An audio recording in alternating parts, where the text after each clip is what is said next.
Meron pala tayong mga halaman na pantaboy sa maligno. Gusto mo bang malaman kung ano yon? Tapusin nyo ang video na ito.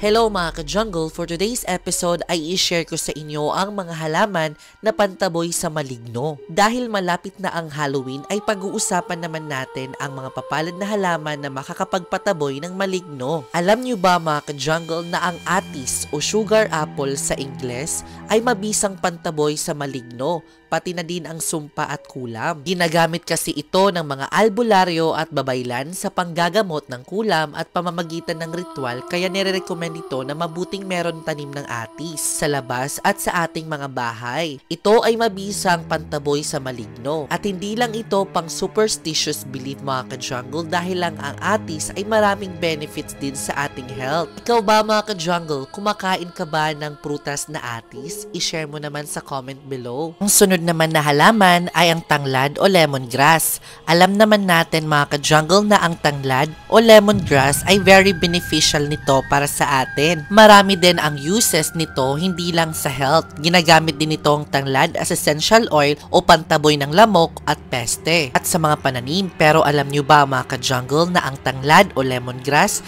ay ginagamit din pangtaboy sa mga maligno sa paligid natin at nagsisilbi itong proteksyon sa ating mga tahanan. Pwede mo itong gamitin na essential oil panlaban sa mga proteksyon sa usog at kulam. Dahil nagsisimbolize ito ng tanglad o lemongrass as a protection and spiritual connection and guidance along the way. Ang sunod naman ay ang bawang. Kilala na ang bawang na pangontra sa aswang at maligno mga ka-jungle. Marami na ang naniniwala at gumagamit nito. Noong una pa naman, lalo na yung mga ninuno natin. May mga karamihan naman na mas mabisa daw kapag pinagsama-sama ang asin at bawang dahil takot din ang mga maligno nito. Dahil daw sa lakas ng amoy ng bawang ay takot ang mga maligno at aswang. Ang masangsang na amoy nito ay nagtataboy ng iba't ibang uri ng maligno at aswang.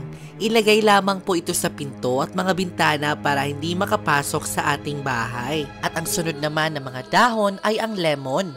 Katulad sa tanglad at ang bawang, ng dahon ng lemon ay isang matapang din na amoy. Ayaw din ito ng mga aswang at maligno. Marami sa mga probinsya na gumagamit ng dahon ng lemon para pangontra at pantaboy sa mga aswang. Ginagamit din itong pang-albularyo at babaylan. Croton plant. Hindi lang ito pang ornamental plant, kundi pang kontra din ito sa malas at kulam. Hinahalo lamang ito sa inyong pagligo para matanggal ang mga bad elements na pumapaligid sa inyong tahanan o sa inyong katawan. Ang sunod naman na halaman ay ating kakawate. Alam niyo ba mga ka-jungle, isa itong puno na lumalaki hanggang 10 meters ang taas. Upang magamit ito, maglagay lamang ng dahon sa ilalim ng inyong unan para pangkontra ng mga kulam at mga masasamang elemento. Ang sunod naman na halaman ang dahon ng laurel. Ang mga dahon ng laurel ay isang sangkap lamang sa lutuin.